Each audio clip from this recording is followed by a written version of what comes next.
Olá, hoje é dia de 15 minutos para a competitividade. Meu nome é Joelson Fonseca e eu estou falando para vocês aqui do nosso escritório da Montelo. E se nós quisermos falar sobre competitividade, nós vamos lembrar que também é solucionar, estabelecer o melhor método para se desdobrar a estratégia, né? Há uma conhecida frase de Lord Kelvin que se associou diretamente à capacidade de gestão nas organizações, notadamente a partir do final do século passado. E o século passado faz apenas 20 anos que terminou e hoje em dia 20 anos é um século. Lord Kelvin costumava dizer que quando você pode medir o que está falando e expressar isso em números, você sabe algo sobre o assunto. Mas, quando você não pode medi-lo, quando você não pode expressar em números, seu conhecimento é escasso sobre o assunto, insatisfatório.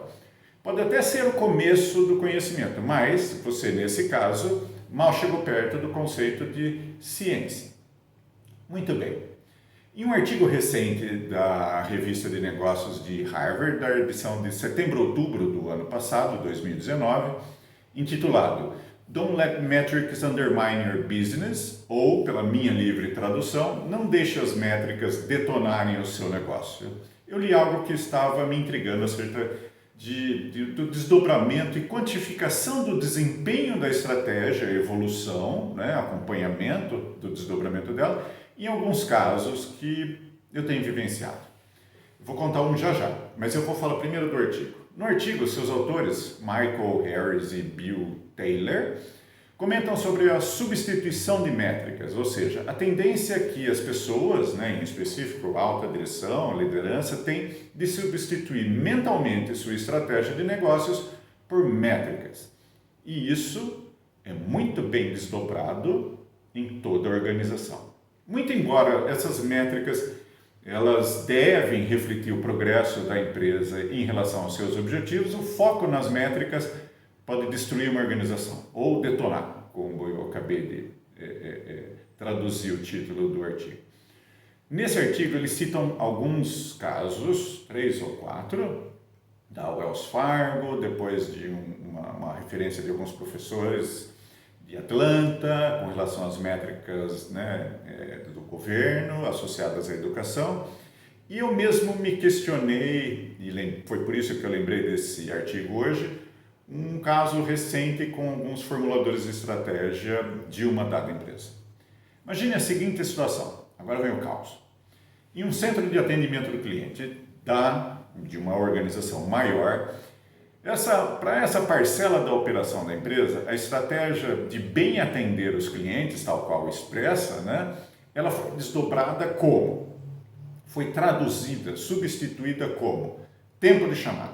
E nesse caso específico, quanto menor, melhor, certo? Tempo de chamada, atendimento ao cliente.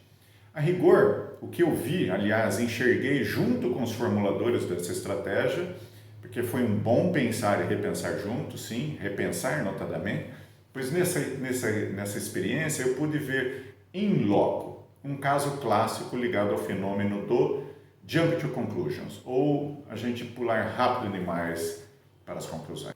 Nesse centro de atendimento ao cliente, os funcionários eles estavam sendo avaliados de acordo com a rapidez com que conseguiam terminar uma ligação realizada pelos clientes, ou seja, quão rápido eles conseguiam desligar o telefone. E isso os levou a criar meios e estratégias próprias lá no chão da operação para interromper o mais rápido possível as ligações. Imaginem só, quantas várias maneiras eles puderam encontrar para terminar rapidamente as ligações. Mas a rigor, fazia com que o cliente, ao final, tivesse de fazer mais de uma ligação para conseguir ter o seu atendimento resolvido, finalizado. As estratégias levaram ao fenômeno de um aumento no número de ligações. Uau! Ótimo! Precisamos de mais gente para poder atender a resposta aos clientes adequadamente e bem atender os clientes, certo?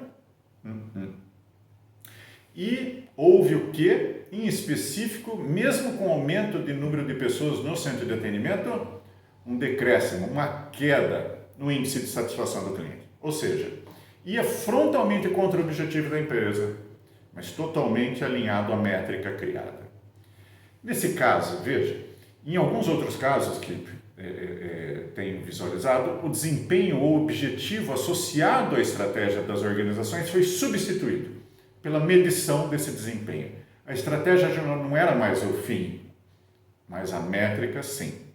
E aí, muito comumente, acabava levando a um comportamento disfuncional.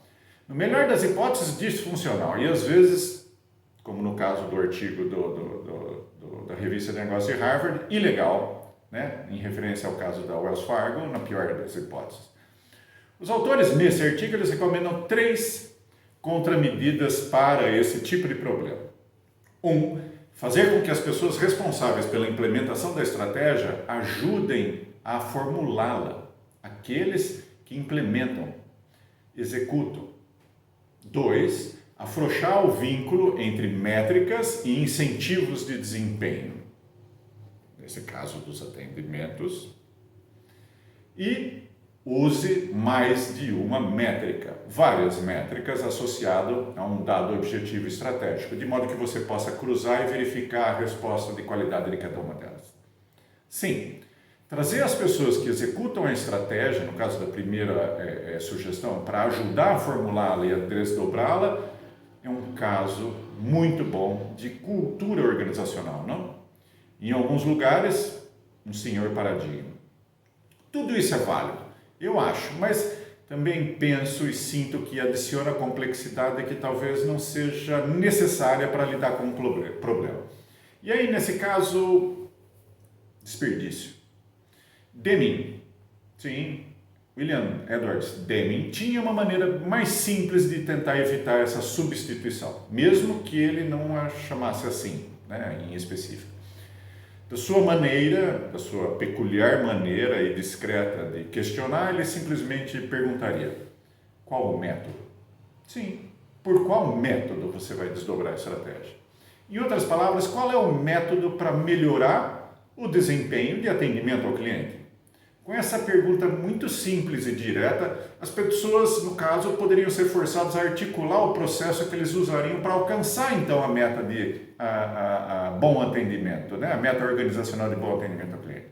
No caso específico desse centro de atendimento ao cliente, terminar rápido a ligação, claramente não era o objetivo. Mas atender rapidamente e objetivamente o cliente, de modo a solucionar as suas necessidades, poderia funcionar bem melhor.